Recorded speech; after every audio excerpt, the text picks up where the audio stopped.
میرا گھر ہے یاد سب کچھ، وہ میرا گھر جو خیالوں خوابوں میں جگمگاتا ہے میرا گھر ہے، جو کچی مٹی سفید چونے کی بھینی بھینی خوشبوؤں سے بھرا ہوا تھا، لکھوری اینٹوں کی خوبصورت کشیدہ کاری سے تھا مزین، بڑا سا آنگن اور ایک دالان، کئی تھے کمرے، وہ ایک گھڑونچی جو صحن کے خاص کونے میں تھی ہمیشہ، وہیں کہیں ایک چھوٹی کھوٹی پہ لٹکی والد کی بینت بھی تھی۔ وہ شام ہوتے ہی بی بی سی اور آکاش وانی سے روز خبریں کبھی سمٹتی کبھی ابھرتی، مگر سماعت کو اپنی جانب لگائے رکھتی، چراغ اور لالٹین کی روشنی سے جگمگ وسیع آنگن، ہر ایک جانب دھوئیں کی خوشبو، ہے یاد سب کچھ، ہے یاد سب کچھ، وہ گرم جاڑے، وہ نرم بارش، دہکتی گرمی، وہ ٹھنڈا ستو، وہ مونگ پھلیاں، وہ گڑ کی چائے میں بسکٹوں کو ڈبو کے کھانا، وہ باسی روٹی پہ گھی چپڑنا، وہ گلی ڈنڈا، کبڈی کھوکھو، وہ بیٹ بلہ، وہ لال ڈگی، وہ جامع مسجد، وہی بجریا، وہی محلہ، وہی دکانیں، وہ ایک مسجد، وہ ایک مدرسہ، قریب ہی تھا وہ ایک مندر،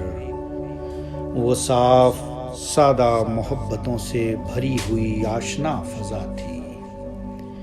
جہاں گزارا تھا وقت ہم نے، ہیں یاد مجھ کو ابھی بھی بچپن کی ساری باتیں، تمام لمحے، بڑوں کو اپنے سلام کرنا، وہ اپنے چھوٹوں پہ شفقتوں کو نثار کرنا، وہ ماں کے آنچل میں شب بتانا، وہ اپنی بہنوں سے لاڈ کرنا، وہ اپنے والد سے اتنا ڈرنا کہ ہر ضرورت کو ماں سے کہنا، ہے یاد سب کچھ، ہے یاد مجھ کو وہ بارشوں میں نہانا پہروں، بنانا کاغذ کی ناؤ اور پھر بہانا اس کو، کرائے کی سائیکلیں اٹھا کر گلی محلوں میں اور میدان میں یوں چلانا کہ گر بھی جانا، نشان زخموں کے، کپڑے پھٹنا، مگر جنوں میں کمی نہ آنا، ہے یاد سب کچھ، ہے یاد سب کچھ، میں اب بھی جیتا ہوں اور ہمیشہ سے رہ رہا ہوں اسی پرانے سے اپنے گھر میں، مگر وہ گھر اب بدل چکا ہے، کہانی بالکل بدل چکی ہے، وہاں کے کردار اب نئے ہیں اور ان میں شاید نیا ہوں میں بھی،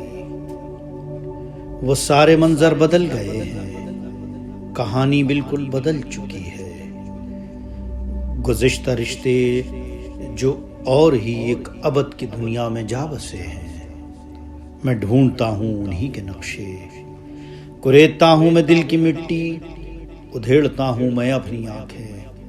کھرچتا رہتا ہوں ذہن اپنا، مگر کہیں کچھ نہیں بچا ہے، میں اب بھی رہتا ہوں اپنے گھر میں، مگر یہ لگتا ہے میں نہیں ہوں، مگر یہ لگتا ہے میں نہیں